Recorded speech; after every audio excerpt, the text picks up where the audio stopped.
بار بار عمرہ کرنا منع ہے، کوئی منع نہیں ہے. کسی غریب کی شادی اللہ نے لکھا ہے تم آؤ گے، شادی کراؤ نہ کراؤ کسی غریب کی. اللہ نے جتنے دفعہ حاضری لکھی ہے تم نے آنا ہی آنا ہے. باقی غریبوں کی مدد بھی کیا کرو، یہ تمہارے بس میں خود آئے ہو، اس نے بلایا ہے تو آئے ہو. کس کی کیا طاقت ہے؟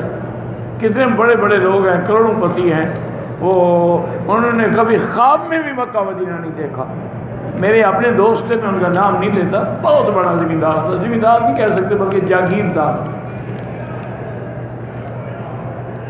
مجھے دوستوں نے کہا، انہوں نے کہا حضرت یہ بڑا خناس قسم کا آدمی ہے، آپ کے علاوہ کسی کی بات نہیں سنتا. آپ ہی اس کو کہہ سکتے ہیں، اس کو کہیں کہ شرم کرو، حج کرو، اتنی دولت ہے تیرے پاس.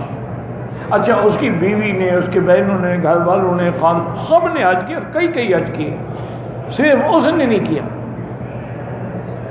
میں نے کہا اچھا ٹھیک ہے، اب کوئی اتفاق بنے گا، سبب بنے گا تو میں کہوں گا. اسی علاقے میں، اسی موضوع میں ہماری بھی زمین تھی جس پہ اس نے ناجائز قبضہ کیا ہوا. وہ تھا اس قسم کا آدمی. میرے ساتھ ایک شریک بھی تھے، فوت ہو گیا، اللہ مغفرت فرمائے. انہوں نے کہا جی آپ چلیں، مہربانی کرو، ہماری زمین ہے. وہ زبردستی قبضہ کیے ہوئے. بہرحال ہم چلے گئے، انہوں نے بڑا اکرام کیا، بڑا احترام کیا، بڑے عزت سے پیش آیا، بڑے کھانے وانے بنائے. اس کے بعد اس نے پوچھا کہ حضرت کیسے؟ میں نے کہا ایک تو مسئلہ میرا یہ ہے کہ میری زمین پہ تم قابض ہو اور نجائز. اصل وہ تھا کہ وہ دریائی زمین ہے نا، جب دریا کا فلڈ ادھر جاتا ہے زور والے ٹریکٹر پر یہ میری ہے، یہ بھی میری ہے، یہ بھی میری ہے، یہ بھی میری ہے. چونکہ وہاں کوئی نشان تو ہوتے نہیں. اور میں نے کہا مکی صاحب دیکھ کے بات سنیں، آپ کی جتنی زمینیں ہیں نا اس کو میں نہیں دوں گا، یہ جو آپ کے ساتھ بیٹھا ہوا ہے یہ آپ کا حصہ دار ہے، اس کا تو میں حصہ نہیں دوں گا. آپ کی جتنی زمین ہے آپ جہاں سے چاہے نشان لگا دیں،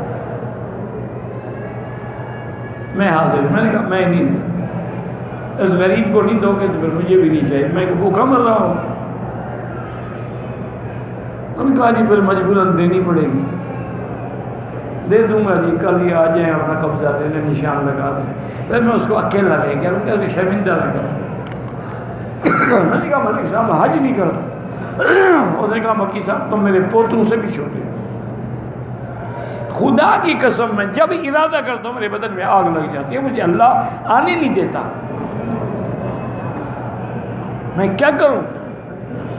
کہ میرے بچوں کی طرح ہو، تم بچوں سے بھی چھوٹے ہو، تم نے یہ بات کی ہے، میں تمہیں یہ راز بتا رہا ہوں. میں کراچی بھی پہنچا، میں نے ٹکٹیں بھی لے لی، سب کو لے، میرے پورے بدن میں آگ لگ جاتی.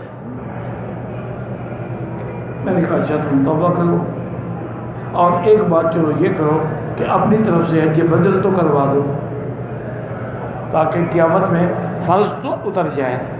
اس نے پھر حج بدل کر، اس کے بعد پھر اس نے خود بھی کر. جب حج بدل کر آیا نا، پتہ نہیں اس کی دعا لگ گئی. تو بہرحال تو یہ اللہ کے ہاتھ میں میرے بھائی.